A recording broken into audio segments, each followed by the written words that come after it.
1979년 12월 12일 밤 9시 23분 서울 하늘에는 눈이 내리고 있었습니다. 하지만 그날 밤 아무도 눈을 바라볼 여유가 없었습니다. 도시 곳곳에서 군화 소리가 울렸고 탱크 엔진 소리가 한강을 넘어 퍼져나갔습니다. 대한민국 역사상 가장 길고 가장 차갑고 가장 피비린내 나는 밤이 시작되고 있었습니다. 그런데 여러분께 한 가지 질문을 드리겠습니다. 여러분은 그날 밤의 주인공이 누구였는지 알고 계십니까? 대부분의 사람들은 이렇게 대답합니다. 전두환이죠. 맞습니다. 역사책에는 전두환의 이름이 적혀 있습니다. 그의 얼굴이 카메라 앞에 섰습니다. 그의 목소리가 마이크를 통해 울려 퍼졌습니다. 하지만 오늘 저는 여러분께 역사책이 절대로 말해주지 않는 이야기를 하려고 합니다. 그날 밤 또 다른 남자가 있었습니다. 그는 어둠 속에서 움직였습니다. 그는 명령을 내렸습니다. 그는 병력을 배치했습니다. 그리고 그는 결정적인 순간에 뒤로 물러섰습니다. 그 남자의 이름은 노태우였습니다. 만약 그가 물러서지 않았다면 어떻게 되었을까요? 만약 그날 밤 노태우가 마이크 앞에 섰다면, 만약 역사의 주사위가 단 한 번만 다르게 굴러떨어졌다면, 오늘 이 영상은 바로 그 질문에 대한 답을 찾아가는 여정입니다. 그리고 그 답은 여러분이 상상하는 것보다 훨씬 더 불편하고 훨씬 더 복잡하고 훨씬 더 무겁습니다. 먼저 그날 밤으로 돌아가 보겠습니다. 1979년 10월 26일 중앙정보부장 김재규가 박정희 대통령을 권총으로 쏘아 죽였습니다. 18년간 대한민국을 철권으로 지배해온 독재자가 한순간에 역사의 무대에서 사라진 것입니다. 나라 전체가 혼란에 빠졌습니다. 누가 권력을 잡을 것인가? 군부는 움직일 것인가? 미국은 어떻게 반응할 것인가? 아무도 몰랐습니다. 아무것도 확실하지 않았습니다. 바로 그 혼란의 틈새에서 두 남자가 움직이기 시작했습니다. 전두환, 당시 보안사령관, 나이 48, 작은 키에 다부진 체격. 눈빛은 날카롭고 말투는 단호하고 결단은 번개처럼 빨랐습니다. 그는 권력을 원했습니다. 노골적으로, 거침없이, 무자비하게. 노태우, 당시 구사단장, 나이 46, 전두환과 같은 해 육군사관학교를 졸업한 동기. 키가 크고 말수가 적고 웃음이 부드러웠습니다. 하지만 그 부드러운 웃음 뒤에는 철저하게 계산된 야망이 숨어 있었습니다. 이 두 사람은 단순한 동료가 아니었습니다. 그들은 같은 막걸리를 마시며 젊음을 보낸 친구였습니다. 같은 훈련장에서 땀을 흘렸습니다. 서로의 아내를 알았고 서로의 자식을 알았습니다. 그리고 그들은 함께 대한민국 역사상 가장 대담한 반란을 계획했습니다. 12월 12일, 그것이 D-Day였습니다. 그날 밤의 작전은 치밀했습니다. 오후 6시, 전두환은 정승화 육군참모총장을 체포하기 위한 명령을 내립니다. 당시 법적으로는 대통령의 제가 없이 참모총장을 체포하는 것은 불가능했습니다. 불법이었습니다. 반란이었습니다. 하지만 전두환은 개의치 않았습니다. 노태우의 역할은 결정적이었습니다. 그는 자신이 지휘하는 구사단 병력을 서울로 끌어들였습니다. 수도 서울에 병력을 투입하는 것, 그것 자체가 이미 중대한 반란 행위였습니다. 하지만 노태우는 명령을 내렸습니다. 조용하게, 차갑게, 흔들림 없이. 탱크가 움직였습니다. 병사들이 움직였습니다. 서울의 밤이 군화 소리로 가득 찼습니다. 새벽 1시, 정승화 참모총장이 체포되었습니다. 새벽 3시, 주요 방송국과 정부 청사가 장악되었습니다. 새벽 5시, 쿠데타는 사실상 성공했습니다. 그리고 동이틀 무렵 카메라 앞에 선 것은 전두환이었습니다. 노태우는 그 자리에 없었습니다. 왜였을까요? 역사에는 말해지지 않은 순간들이 있습니다. 기록되지 않은 대화들이 있습니다. 카메라가 꺼진 뒤에 오간 말들이 있습니다. 악수와 눈빛과 침묵 속에 담긴 거래들이 있습니다. 노태우가 뒤로 물러선 것은 우연이 아니었습니다. 그것은 선택이었습니다. 그리고 그 선택의 이유를 이해하기 위해서는 우리는 두 남자의 본질적인 차이를 이해해야 합니다. 전두환은 불이었습니다. 그는 타올랐습니다. 그는 모든 것을 태울 준비가 되어 있었습니다. 반대하는 자, 의심하는 자, 방해하는 자, 누구든 불 속에 던져버릴 수 있었습니다. 그에게 권력이란 쟁취하는 것이었습니다. 피를 흘려서라도, 비명소리를 들으면서라도. 노태우는 물이었습니다. 그는 흘렀습니다. 부드럽게, 조용하게, 그러나 멈추지 않고. 그는 기다렸습니다. 때를 읽었습니다. 그는 정면 충돌보다 우회를 선호했습니다. 그에게 권력이란 만들어가는 것이었습니다. 시간을 들여서, 관계를 쌓아서, 이미지를 관리하면서. 그래서 그날 밤 노태우는 전두환을 앞으로 밀었습니다. 네가 먼저 나서라. 나는 뒤에서 지원하겠다. 이것이 두 사람 사이의 암묵적인 합의였습니다. 전두환이 불을 지피고 노태우가 불을 관리하는 것. 전두환이 칼을 들고 노태우가 칼집을 쥐는 것. 하지만 역사는 때때로 이런 질문을 던집니다. 만약 그 역할이 바뀌었다면 어떻게 되었을까? 노태우가 12.1을 이끌었다면 가장 먼저 달라졌을 것은 속도였습니다. 전두환은 빨랐습니다. 너무 빨랐습니다. 그는 권력을 잡자마자 모든 것을 자신의 손에 집중시키려 했습니다. 반대 세력을 제거했습니다. 언론을 장악했습니다. 정치인들을 가두었습니다. 그리고 1980년 5월 광주에서 그 모든 것이 피로 물들었습니다. 노태우였다면 달랐을 것입니다. 그는 서두르지 않았을 것입니다. 그는 협상했을 것입니다. 그는 타협했을 것입니다. 그는 미국과의 관계를 먼저 정리했을 것입니다. 실제로 당시 미국의 태도는 매우 중요했습니다. 1979년 12월 주한 미국 대사관은 본국에 긴급 전문을 보냈습니다. 그 내용은 훗날 기밀 해제된 CIA 문서를 통해 세상에 알려졌습니다. 미국은 쿠데타를 알고 있었습니다. 그리고 묵인했습니다. 왜냐하면 그들에게 중요한 것은 누가 대한민국을 지배하느냐가 아니라 대한민국이 공산주의의 위협에 맞서 안정을 유지하느냐였기 때문입니다. 하지만 미국 내부에서도 의견은 갈렸습니다. 전두환에 대한 우려가 있었습니다. 그는 너무 거칠었습니다. 너무 예측 불가능했습니다. 반면 노태우에 대한 평가는 달랐습니다. 그는 대화가 가능한 사람이었습니다. 그는 국제사회의 시선을 의식했습니다. 그는 적어도 겉으로는 민주주의의 언어를 사용할 줄 알았습니다. 만약 노태우가 처음부터 전면에 나섰다면 미국은 훨씬 적극적으로 협력했을 가능성이 있습니다. 그리고 미국의 협력은 당시 대한민국의 상황에서 모든 것을 바꿀 수 있는 변수였습니다.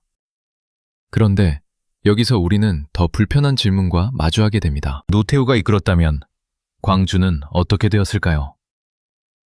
1980년 5월 18일 광주 민주화운동. 전두환 정권은 공수부대를 투입했습니다.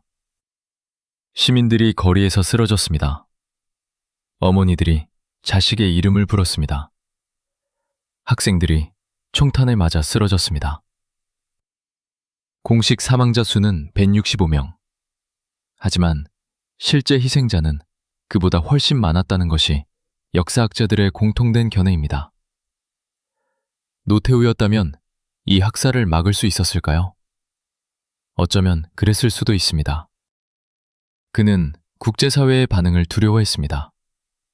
그는 이미 1988년 서울 올림픽을 염두에 두고 있었습니다.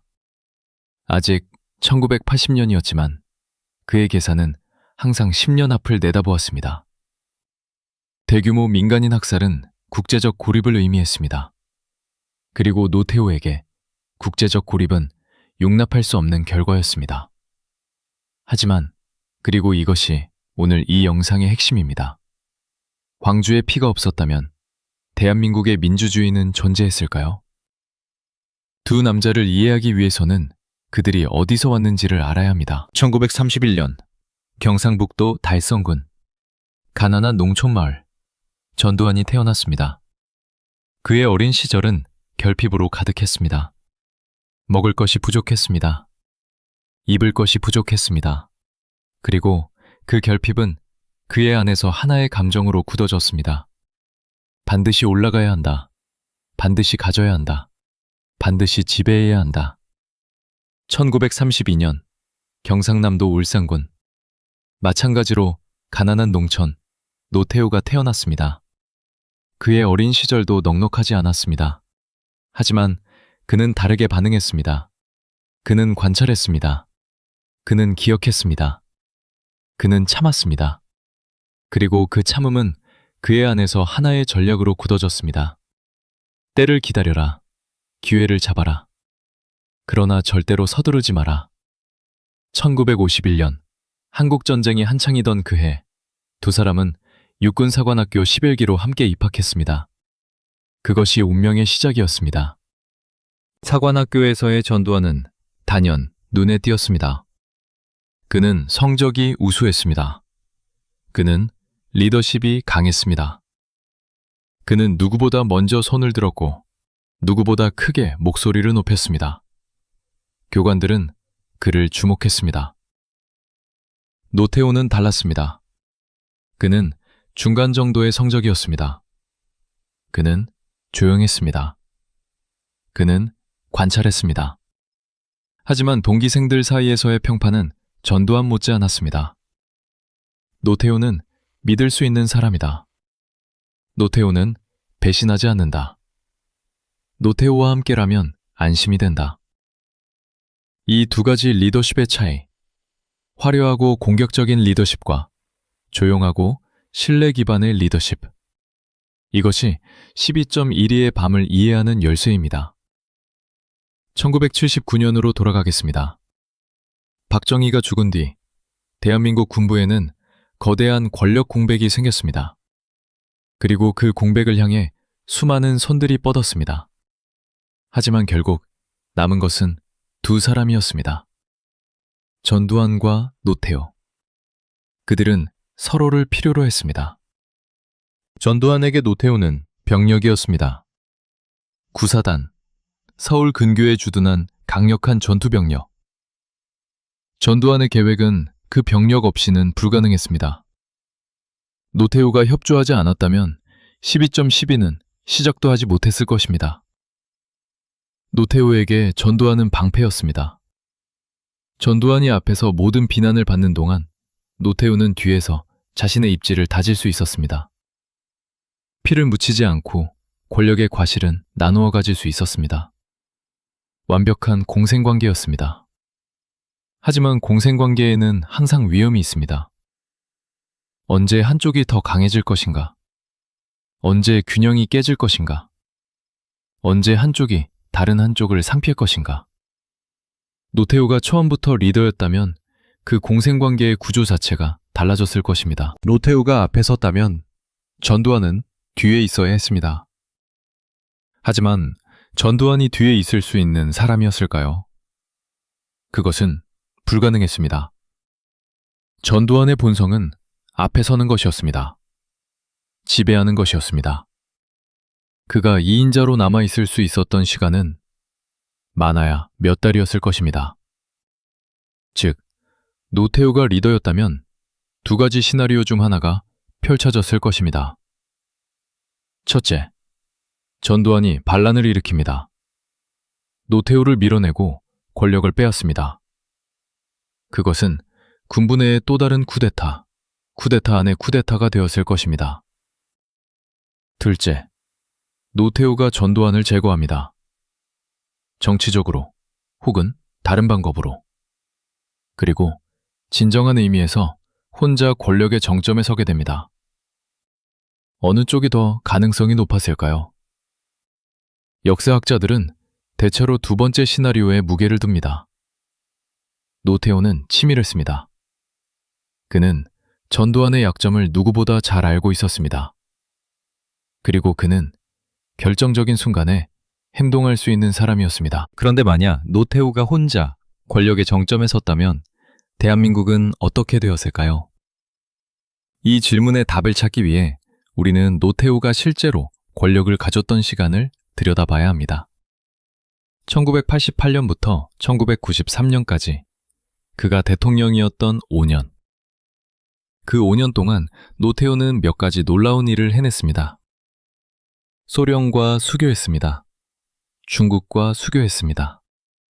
북방정책을 통해 맹전의 벽을 조금씩 허물었습니다. 서울올림픽을 성공적으로 치러냈습니다. 민주화 세력과 협상하고 직선제 개헌을 받아들였습니다.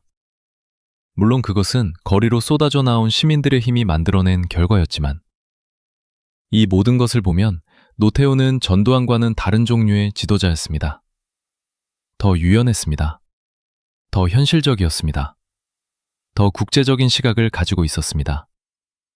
만약 이런 사람이 1980년부터 권력을 쥐고 있었다면 대한민국의 1980년대는 어떤 모습이었을까요?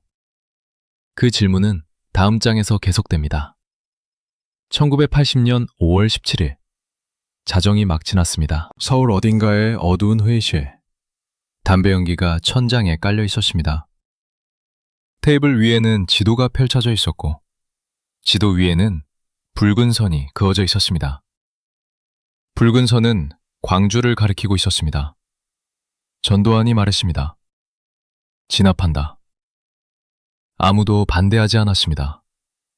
그 자리에 노태우도 있었습니다. 그는 담배를 피우지 않았습니다. 그는 지도를 내려다보았습니다. 그는 아무 말도 하지 않았습니다. 훗날 그는 회고록에서 이렇게 썼습니다. 나는 그 결정에 동의하지 않았다. 하지만 막을 수 없었다. 역사는 이 문장을 용납하지 않았습니다. 시민들도 용납하지 않았습니다. 광주의 어머니들은 더더욱 용납하지 않았습니다. 하지만 오늘 우리가 던지는 질문은 다릅니다. 만약 그 자리에서 노태우가 말할 수 있는 위치에 있었다면 최고 권력자로서 그는 무엇을 말했을까요? 그는 정말로 다른 선택을 했을까요? 이 질문에 답하기 위해 우리는 노태우라는 인간의 가장 깊은 곳으로 들어가야 합니다. 노태우는 두려움을 알았습니다. 이것이 전두환과의 가장 근본적인 차이였습니다. 전두환은 두려움을 느끼지 못하는 사람처럼 보였습니다. 아니, 정확하게는 그는 자신의 두려움을 공격성으로 변환시키는 사람이었습니다. 무언가가 두려울 때 그는 그것을 먼저 짓밟았습니다. 광주가 두려웠기 때문에 광주를 짓밟았습니다. 노태우는 달았습니다. 그는 두려움을 계산으로 변환시켰습니다. 무언가가 두려울 때 그는 멈추었습니다. 생각했습니다. 가능한 결과들을 머릿속에서 시뮬레이션 했습니다. 1980년 5월, 노태우가 두려워했던 것은 무엇이었을까요? 첫째, 국제사회의 시선이었습니다.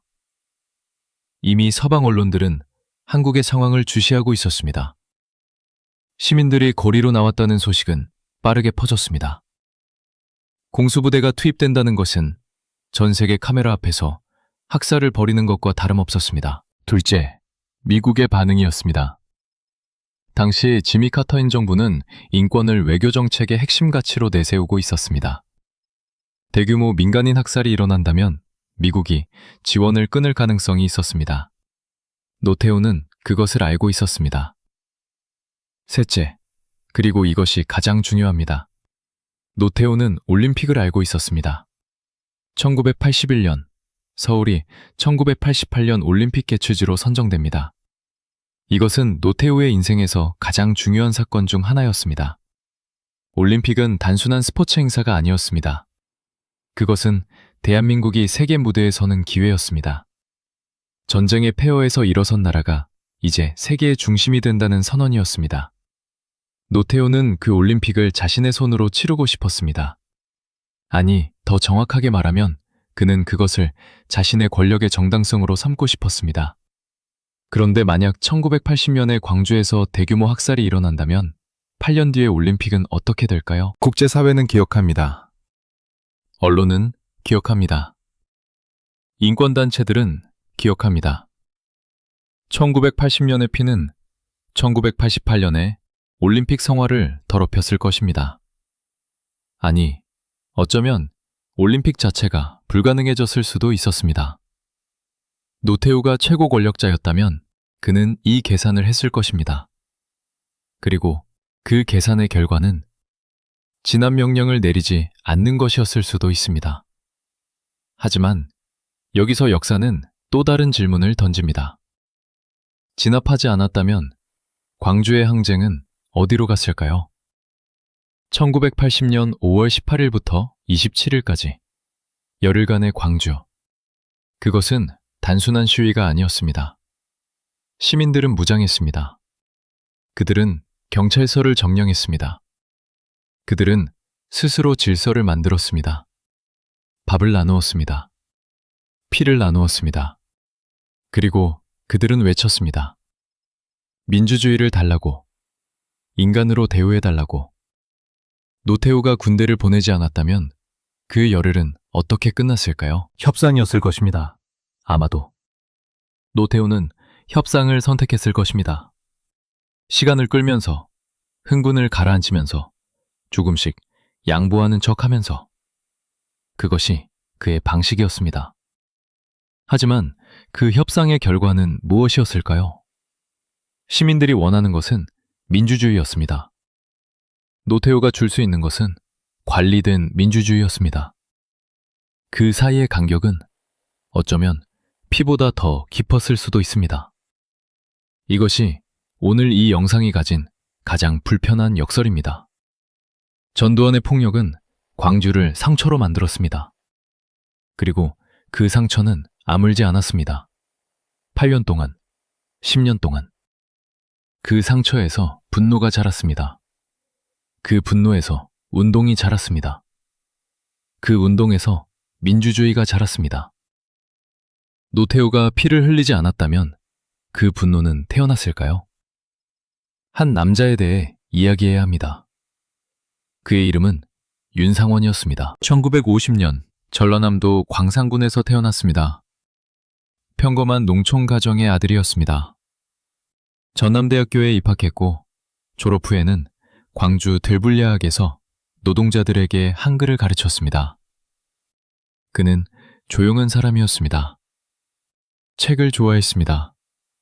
말수가 적었습니다. 하지만 그의 눈 속에는 무언가가 타오르고 있었습니다. 1980년 5월 27일 새벽, 공수부대가 전남도청을 향해 진격해 들어왔습니다. 도청 안에는 아직 남아있는 시민들이 있었습니다. 그들은 알고 있었습니다. 군대가 들어오면 죽을 수도 있다는 것을. 하지만 그들은 떠나지 않았습니다. 윤상원도 그 자리에 있었습니다. 새벽 4시, 총소리가 울렸습니다. 윤상원은 도청 안에서 총에 맞아 숨을 거두었습니다. 나이 30이었습니다. 그의 죽음은 끝이 아니었습니다. 그의 죽음은 시작이었습니다. 윤상원의 이름을 기억하는 사람이 얼마나 될까요? 하지만 그의 이야기가 만들어낸 노래는 모두가 알고 있습니다. 임을 위한 행진곡. 1982년 윤상원의 영혼 결혼식을 위해 만들어진 노래. 그 노래는 1980년대 내내 금지곡이었습니다. 부르면 잡혀갔습니다. 가지고 있으면 신문을 받았습니다. 하지만 그 노래는 사라지지 않았습니다. 대학교 강의실에서, 공장 화장실에서, 시위대의 입에서 입으로 그 노래는 살아남았습니다. 왜였을까요? 그 노래에는 광주의 피가 담겨 있었기 때문입니다. 그 노래에는 윤상원의 마지막 새벽이 담겨 있었기 때문입니다. 그 노래에는 도청을 지키다 죽어간 수십 명의 이름 없는 시민들이 담겨 있었기 때문입니다. 노태우가 진압 명령을 내리지 않았다면 윤상원은 살았을 것입니다. 임을 위한 행진곡은 태어나지 않았을 것입니다. 그리고 1980년대 한국의 민주화 운동은 그 노래가 없었다면 지금 우리가 알고 있는 것과는 전혀 다른 모습이었을 것입니다. 이것이 역사의 잔인함입니다. 영웅은 항상 비극으로부터 태어납니다. 하지만 우리는 또 다른 영웅을 이야기해야 합니다. 이름은 박관현이었습니다. 1953년생, 전남대학교 총학생 회장, 광주 민주화 운동의 핵심 인물 중 하나. 그는 5월의 거리에서 연설했습니다. 그는 시민들을 향해 소리쳤습니다. 우리는 폭도가 아닙니다. 우리는 대한민국의 시민입니다. 그는 체포되었습니다. 수감되었습니다. 그리고 감옥 안에서 단식투쟁을 벌였습니다. 민주주의를 위해, 광주의 진실을 알리기 위해. 1982년 그는 단식 40일 만에 숨을 거두었습니다. 나이 29이었습니다. 박관현이 감옥에서 마지막 숨을 거두던 그날, 노태우는 어디 있었을까요? 그는 서울에 있었습니다. 권력의 핵심에 있었습니다. 전두환 정권의 2인자로 자신의 때를 기다리고 있었습니다. 박관현의 죽음이 노태우에게 닿았을까요? 그 소식이 그의 가슴 어딘가를 건드렸을까요? 우리는 알 수 없습니다. 그는 그것에 대해 아무 말도 남기지 않았습니다. 노태우가 12.1을 이끌었다면 박관현은 그 다른 시간선에서 무엇이 되었을까요? 광주에 진압이 없었다면 박관현은 거리로 나오지 않았을 수도 있습니다.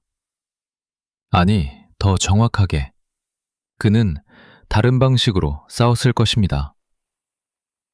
폭력이 없었다면 그의 싸움은 거리가 아닌 법정에서, 신문사에서, 정치의 무대에서 벌어졌을 것입니다. 그랬다면 그는 살았을 것입니다. 그랬다면 그의 재능이 꽃피었을 것입니다. 그랬다면 대한민국은 그 29 청년의 에너지를 잃지 않았을 것입니다. 하지만 그랬다면 그를 기억하는 사람이 지금 이 순간 몇이나 될까요? 비극이 없으면 영웅도 없습니다. 고통이 없으면 저항도 없습니다. 죽음이 없으면 기억도 없습니다. 이것이 역사가 우리에게 가르쳐주는 가장 잔인한 진실입니다. 전두환 정권 하에서 사라진 이름들을 우리는 다 알지 못합니다. 공식 기록은 축소되었습니다. 진실은 덮였습니다. 가족들은 침묵을 강요받았습니다. 당신 아들은 폭도였습니다.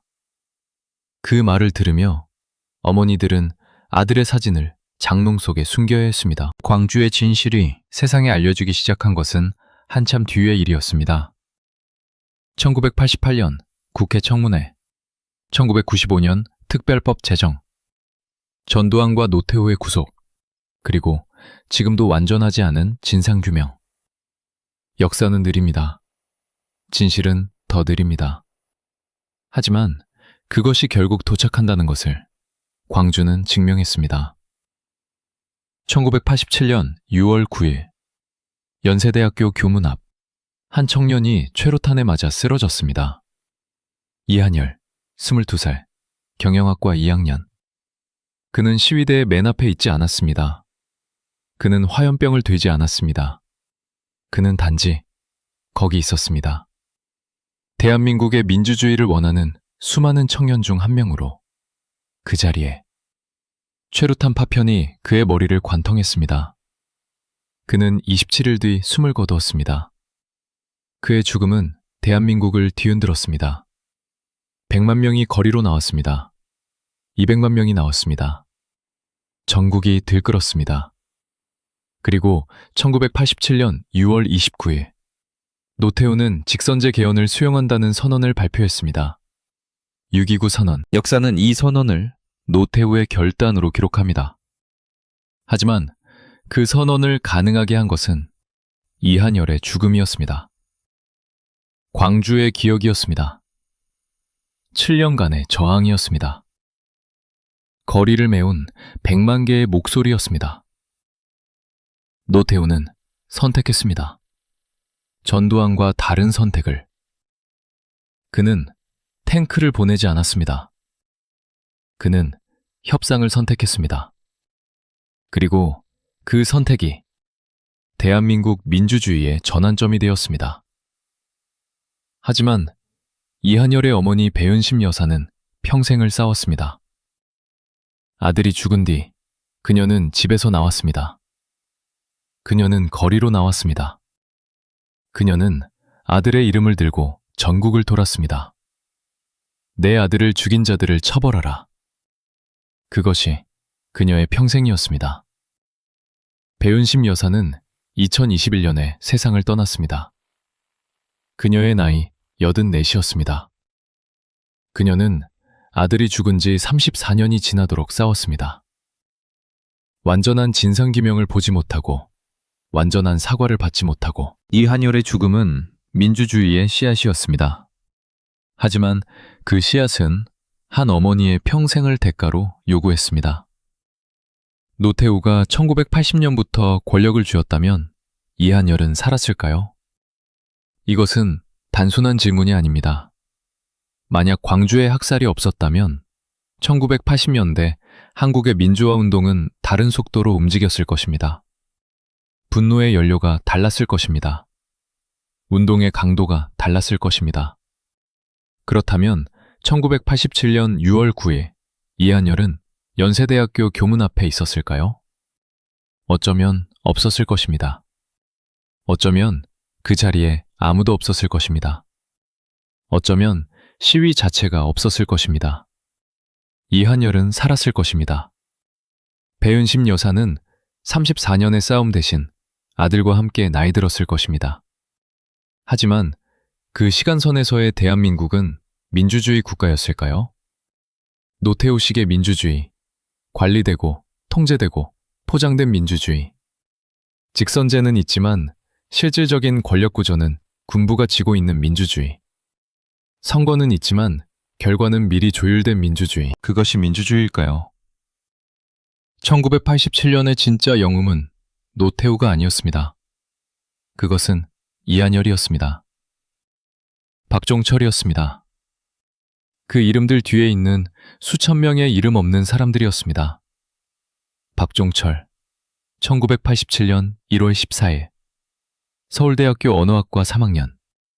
경찰에 연행되어 물고문을 받다 숨졌습니다. 나이 22살이었습니다. 경찰은 처음에 책상을 탁 쳤더니 억하고 쓰러졌다고 발표했습니다. 이 말은 대한민국 현대사에서 가장 치욕스러운 거짓말 중 하나로 남아 있습니다. 박종철의 죽음이 알려지면서 분노는 전국으로 퍼졌습니다. 그리고 6월, 이한열이 쓰러졌습니다. 그리고 100만 명이 거리로 나왔습니다. 그리고 노태우는 무릎을 꿇었습니다. 아니, 정확하게는 무릎을 꿇는 척 했습니다. 그리고 그것이 그를 대통령으로 만들었습니다. 노태우가 6.29 선언을 발표하던 날, 그의 표정은 비장했습니다. 카메라 앞에서 그는 말했습니다.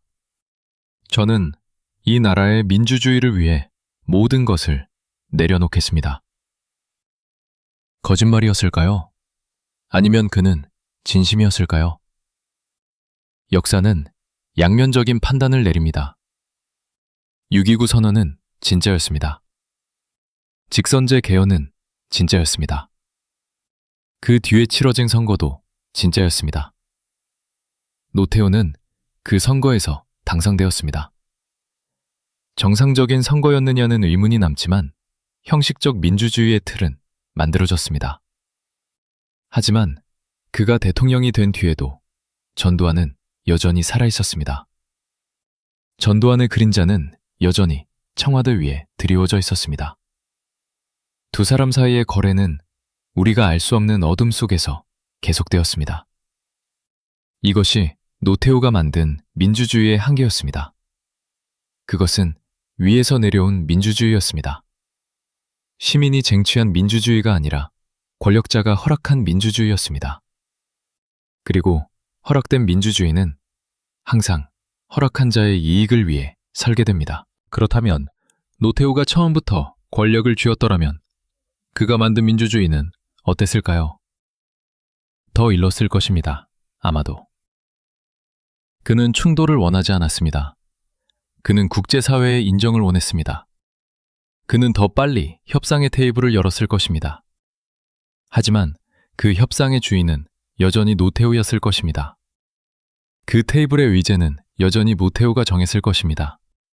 그리고 그 민주주의의 속도와 깊이는 시민이 아닌 권력자의 판단에 의해 결정되었을 것입니다. 이것이 12.12의 진짜 유산입니다. 그날 밤 어떤 사람이 앞에 섰느냐에 관계없이 그것은 군인들의 반란이었습니다. 시민의 의지가 아니라 총구가 만든 권력이었습니다. 그리고 총구가 만든 권력은 총구를 내려놓더라도 그 출발점의 폭력에서 자유로울 수 없습니다. 노태우는 그것을 알았을까요? 2021년 죽기 전 그는 회고록에서 이렇게 썼습니다. 나는 역사 앞에 모든 책임을 진다. 하지만 그것은 너무 늦은 말이었습니다. 이한열은 이미 34해 전에 죽었습니다. 박종철도, 윤상원도, 박관현도, 그리고 그들의 어머니들은 그 늦은 말을 듣기 위해 평생을 기다렸습니다. 1995년 10월 19일 오전 11시 서울 연희동의 한 주택가. 아침부터 취재진이 몰려들었습니다. 카메라 플래시가 터졌습니다. 마이크가 뻗어나왔습니다. 그리고 대문이 열렸습니다. 전두환이 나왔습니다. 흰 한복을 입고 있었습니다. 그의 얼굴은 굳어 있었습니다. 그는 카메라를 향해 섰습니다. 그리고 말했습니다. 나는 역사의 심판을 두려워하지 않는다. 그로부터 사흘 뒤 노태우가 검찰에 출석했습니다. 그는 양복을 입고 있었습니다. 그의 얼굴은 참백했습니다. 그는 카메라를 피했습니다. 그는 아무 말도 하지 않았습니다. 두 사람의 차이는 그 순간에도 명확했습니다. 전두환은 끝까지 싸웠습니다. 노태우는 고개를 숙였습니다. 하지만 그 고개 숙임이 진정한 사죄였는지 아니면 또 하나의 개상이었는지 그것은 지금도 우리가 답을 찾지 못한 질문입니다. 그런데 여기서 아무도 주목하지 않았던 충격적인 사실 하나를 말씀드려야 합니다. 노태우의 비자금 4천억 원. 이것은 단순한 부패가 아니었습니다. 이것은 시스템이었습니다. 정교하게 설계된 수십 년에 걸친 시스템이었습니다. 검찰 수사 결과 드러난 사실들은 충격적이었습니다. 노태우는 대통령 재임 기간 동안 대기업들로부터 조직적으로 자금을 수수했습니다. 삼성, 현대, 대우, LG. 대한민국 경제를 움직이는 모든 이름들이 그 명단에 있었습니다. 기업들은 왜 돈을 주었을까요? 두려움 때문이었을까요? 아니면 거래였을까요? 둘 다였습니다. 노태우 정권 하에서 대기업들은 전례 없는 특혜를 받았습니다. 세금 감면, 규제 완화, 정부 사업 수주. 그리고 그 대가로 돈이 흘렀습니다. 치아로, 음지로, 계좌와 계좌 사이를. 4천억 원. 지금 가치로 환산하면 수조 원에 달하는 금액이었습니다. 그런데 더 충격적인 사실이 있습니다. 노태우는 그 돈의 일부를 1992년 대선 자금으로 썼습니다. 1992년 대통령 선거. 노태우는 직접 출마하지 않았습니다. 하지만 그는 자신의 후계자를 만들고 싶었습니다. 그리고 그 후계자에게 비자금을 흘렸습니다. 그 돈을 받은 후보는 누구였을까요? 훗날 검찰 수사와 법원 판결을 통해 드러난 사실에 따르면 1992년 대선에서 당선된 김영삼 후보의 선거 캠프에도 노태우의 돈이 흘러들었다는 정황이 있었습니다. 김영삼은 나중에 이것을 인정했습니다. 그는 받은 것은 사실이나 정치자금으로 합법적으로 사용했다고 해명했습니다. 역설이었습니다. 군고 독재를 끝내고 민간 정부를 열었다고 평가받는 김영삼. 바로 그 사람이, 전두환과 노태우를 법정에 세운 사람이, 그가 노태우의 돈을 받았다는 것. 민주주의의 탄생이 독재자의 비자금으로 자금을 조달받았다는 것. 역사는 이렇게 우리가 원하는 것보다 훨씬 더 더럽습니다. 노태우가 12.2를 이끌었다면 이 비자금 시스템은 존재했을까요? 아마도 그랬을 것입니다.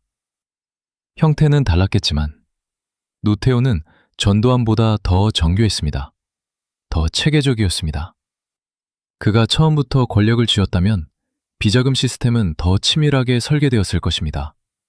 더 오래, 더 깊게, 더 넓게, 그리고 더 오랫동안 들키지 않았을 것입니다. 이것이 노태우라는 인간의 가장 무서운 면이었습니다. 그는 흔적을 지우는 사람이었습니다. 전두환은 폭력으로 역사를 짓밟았습니다. 노태우는 미소로 역사를 지웠습니다. 어느 쪽이 더 위험한가요? 1996년 8월 26일 법원이 판결을 내렸습니다. 전두환, 사형.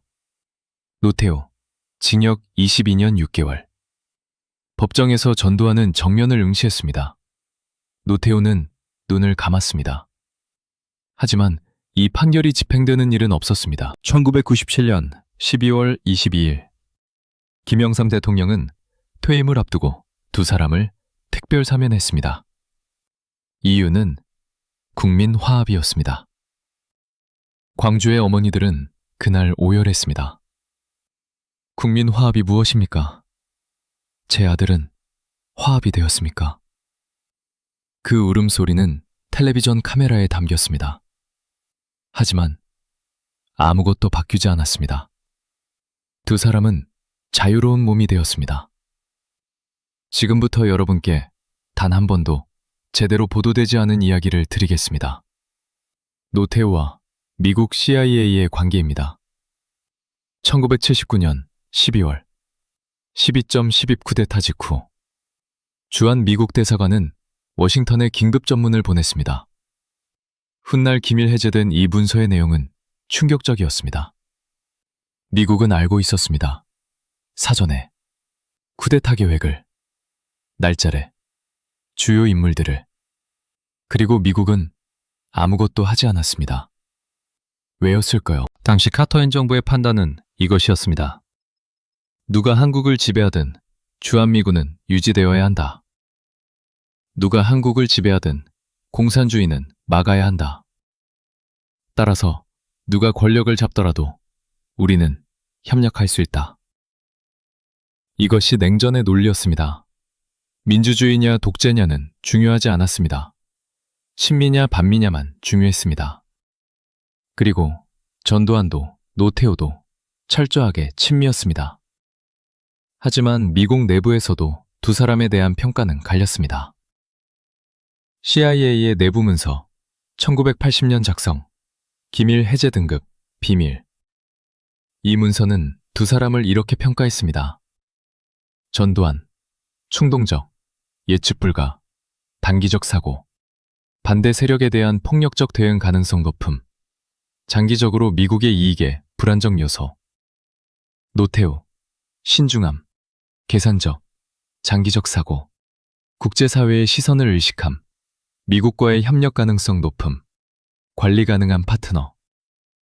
관리 가능한 파트너. 이 표현이 모든 것을 말해줍니다. 미국은 노태우를 더 선호했습니다. 하지만 쿠데타의 밤에 앞에 선 것은 전두환이었습니다. 그래서 미국은 전두환과 일했습니다. 그러면서도 노태우를 눈여겨보았습니다. 1988년 노태우가 대통령이 되었을 때 워싱턴의 반응은 즉각적이었습니다. 드디어 우리가 원하던 파트너가 왔다. 레이건 대통령은 노태우를 백악관으로 초청했습니다. 그들은 함께 사진을 찍었습니다. 악수를 나누었습니다. 웃었습니다. 그 사진 속의 두 사람 중 한 명은 8년 전 쿠데타의 공범이었습니다. 그 사실을 아는 사람은 그 자리에서 웃고 있는 두 사람뿐이었습니다. 노태우가 처음부터 앞에 섰다면 미국과의 관계는 어떻게 달라졌을까요? 아마도 훨씬 더 매끄러웠을 것입니다. 전두환은 미국을 가끔 당황하게 했습니다.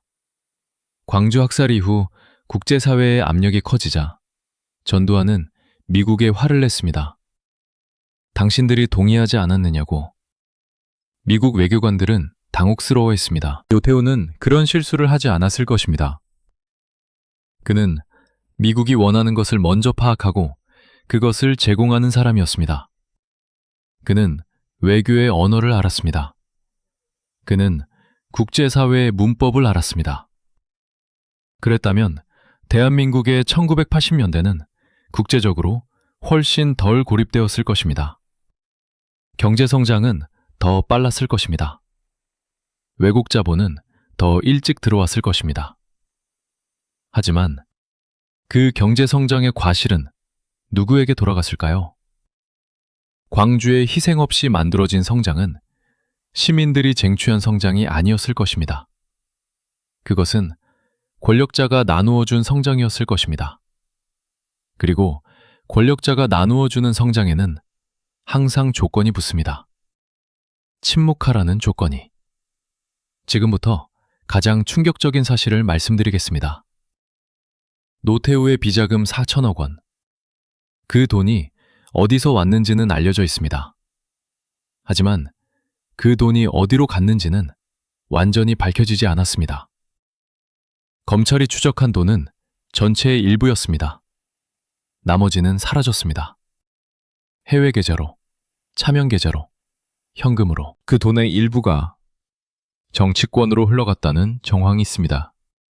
여당으로, 야당으로, 언론으로, 심지어 시민단체로. 이것이 사실이라면 1980년대 한국의 민주화운동 일부는 노태우의 비자금으로 자금을 받았을 가능성이 있습니다. 이것은 확인된 사실이 아닙니다. 하지만 이것은 완전히 부정된 사실도 아닙니다. 역사의 가장 어두운 곳에는 항상 우리가 보고 싶지 않은 것들이 있습니다. 2021년 10월 26일 전두환이 사망했습니다. 향년 90세. 그는 끝까지 사과하지 않았습니다. 광주에 대해, 12.12에 대해, 수십 년간의 독재에 대해 그는 죽는 날까지 자신은 옳았다고 믿었습니다. 아니, 적어도 그렇게 행동했습니다. 그의 사망 소식이 알려지던 날, 광주에서는 환호가 터져나왔습니다. 일부 시민들은 거리로 나왔습니다. 그것은 기쁨이 아니었습니다. 그것은 41년간 억눌렸던 무언가가 터져나오는 것이었습니다. 한 달 뒤, 2021년 11월 26일, 노태우가 사망했습니다. 향년 89세. 그의 죽음에 대한 반응은 달랐습니다. 복잡했습니다. 분노도 있었지만 그 분노는 전두환에 대한 것보다 낮은 온도였습니다. 일부에서는 그래도 전두환보다는 나았다는 말이 나왔습니다. 이것이 노태우가 평생 추구했던 것이었습니다. 전두환보다는 나은 사람이라는 평가. 그리고 그는 죽어서도 그 평가를 받았습니다. 하지만 광주의 유가족들은 달랐습니다. 그들에게 노태우는 전두환과 같은 사람이었습니다. 그날 밤 그 회의실에 함께 있었던 사람이었습니다. 그 탱크를 함께 움직인 사람이었습니다. 더 나은 공범이라는 것이 존재할 수 있을까요? 이제 우리는 이 영상이 처음부터 향하고 있던 질문의 핵심에 도달했습니다. 노태우가 12.1을 이끌었다면 대한민국의 민주주의는 지금보다 더 나았을까요? 아니면 더 나빴을까요? 이 질문에 답하기 위해 우리는 두 가지 역사적 사실을 나란히 놓아야 합니다. 첫 번째 사실, 전두환의 폭력은 민주화의 연료가 되었습니다. 광주, 박종철, 이한열. 그 이름들이 만들어낸 분노가 100만 명을 거리로 내보냈습니다. 그 100만 명이 6.29 선언을 만들어냈습니다. 그 선언이 직선제 개헌을 만들어냈습니다. 그리고 그 개헌이 지금 우리가 살고 있는 대한민국의 헌법적 기반이 되었습니다. 고통이 민주주의를 만들었습니다. 두 번째 사실, 노태우의 유연함은 민주주의를 가속화했을 수 있습니다. 그러나 그 민주주의는 위에서 내려온 것이었을 것입니다. 피가 아닌 협상으로, 분노가 아닌 타협으로, 시민이 쟁취한 것이 아닌 권력자가 허락한 것으로, 그리고 허락된 민주주의는 언제든 취소될 수 있습니다. 지금부터 역사상 가장 충격적인 가정을 하겠습니다. 노태우가 1980년부터 권력을 쥐었다면 아마도 광주는 없었을 것입니다. 아마도 박종철은 살았을 것입니다. 아마도 이한열은 늙어서 죽었을 것입니다. 그리고 아마도 대한민국은 지금도 노태우식 민주주의 안에 있었을 것입니다. 노태우식 민주주의란 무엇일까요? 우리는 그것의 실제 모델을 알고 있습니다. 그것은 싱가포르입니다. 그것은 말레이시아입니다. 그것은 1990년대 이전의 대만입니다. 선거는 있습니다. 하지만 결과는 예측됩니다. 언론은 있습니다. 하지만 선을 넘으면 사라집니다. 시민사회는 있습니다. 하지만 권력이 허락한 범위 안에서만. 그것을 민주주의라고 부를 수 있을까요? 많은 사람들이 그래도 안정적이지 않느냐고 말합니다. 경제가 성장하지 않느냐고, 피를 흘리지 않아도 되지 않느냐고. 그 말이 틀린 것은 아닙니다. 하지만 그 말이 옳은 것도 아닙니다. 인간의 존엄성에는 가격표가 없습니다. 광주에서 죽어간 사람들이 원한 것은 경제 성장이 아니었습니다. 관리된 안정이 아니었습니다. 그들이 원한 것은 인간으로 대우받는 것이었습니다. 총을 들고 거리로 나온 학생이 폭도가 아닌 시민으로 불리는 것이었습니다. 정부에 반대하는 말을 해도 잡혀가지 않는 것이었습니다. 자신이 뽑은 대통령을 갖는 것이었습니다. 그것이 그들이 죽어가면서 원한 것이었습니다. 노태우가 그것을 줄 수 있었을까요? 2004년, 노태우는 회고록을 발표했습니다. 그 회고록에서 그는 12.12에 대해 이렇게 썼습니다. 우리는 나라를 구하기 위해 행동했다. 우리는 대한민국이 혼란에 빠지는 것을 막기 위해 일어섰다. 나라를 구하기 위해. 광주의 유가족들은 그 문장을 읽었을 것입니다. 그들은 무슨 생각을 했을까요? 나라를 구한다는 것이 시민을 죽이는 것이었을까요? 나라를 구한다는 것이 대통령을 총으로 체포하는 것이었을까요? 나라를 구한다는 것이 4천억 원의 비자금을 쌓는 것이었을까요? 역사는 자신을 미화하려는 사람들로 가득합니다. 그리고 역사는 그 미화를 결코 용납하지 않습니다. 느리지만 반드시 진실을 드러냅니다. 마지막으로 우리가 오늘 한 번도 이야기하지 않은 사람의 이야기를 해야 합니다. 그 사람의 이름은 정태수입니다. 아니, 특정 한 사람이 아닙니다. 정태수는 모든 이름 없는 사람들의 이름입니다. 12월 12일 그날 밤, 탱크를 몰았던 하급병사들, 명령을 받고 광주로 내려간 공수부대원들, 총을 들었지만 쉬고 싶지 않았던 22살의 군인들. 그들은 누구였을까요? 그들도 누군가의 아들이었습니다. 누군가의 형이었습니다. 누군가의 친구였습니다. 그들은 선택권이 있었을까요? 명령을 거부할 수 있었을까요? 총을 내려놓을 수 있었을까요? 아마도 없었을 것입니다. 아마도 그랬다면 그들이 총에 맞았을 것입니다. 역사는 명령을 내린 자들을 심판합니다. 하지만 명령을 따른 자들에 대해서는 우리는 어떻게 생각해야 할까요? 노태우가 이끌었더라면 그 병사들은 달랐을까요? 그들은 같은 명령을 받았을 것입니다. 그들은 같은 총을 들었을 것입니다. 다만 그 총이 실제로 발사되었느냐 아니었느냐, 그 차이가 인간의 존엄과 역사의 방향을 갈랐습니다. 총을 쏘지 않는 것. 그것이 전부였습니다. 그것이 전부가 아니었습니다. 노태우가 12.1을 이끌었다면 그 병사들은 광주에 가지 않았을 것입니다. 아마도 그 총은 발사되지 않았을 것입니다. 아마도 윤상호는 살았을 것입니다. 아마도. 하지만 그 아마도 뒤에는 또 다른 어둠이 기다리고 있었을 것입니다. 더 정교한 감시, 더 교묘한 통제, 더 오래 지속되는 그러나 더 아름답게 포장된 독재. 그것이 노태우가 만들었을 세계였습니다. 그리고 그 세계에서 우리는 지금 이 영상을 만들 수 있었을까요? 아마도 없었을 것입니다. 2021년 11월 27일 새벽, 서울 아산병원 영안실, 노태우의 시신이 안치되었습니다. 가족들이 둘러앉았습니다. 조문객들이 들어왔습니다. 국화꽃이 쌓였습니다. 밖에서는 비가 내리고 있었습니다. 그날 밤 광주에서는 한 노인이 혼자 텔레비전을 보고 있었습니다. 그녀의 이름은 알려져 있지 않습니다. 하지만 그녀의 이야기는 압니다. 1980년 5월, 그녀는 25살이었습니다. 그녀의 남동생이 전남도청 앞에서 총에 맞아 죽었습니다.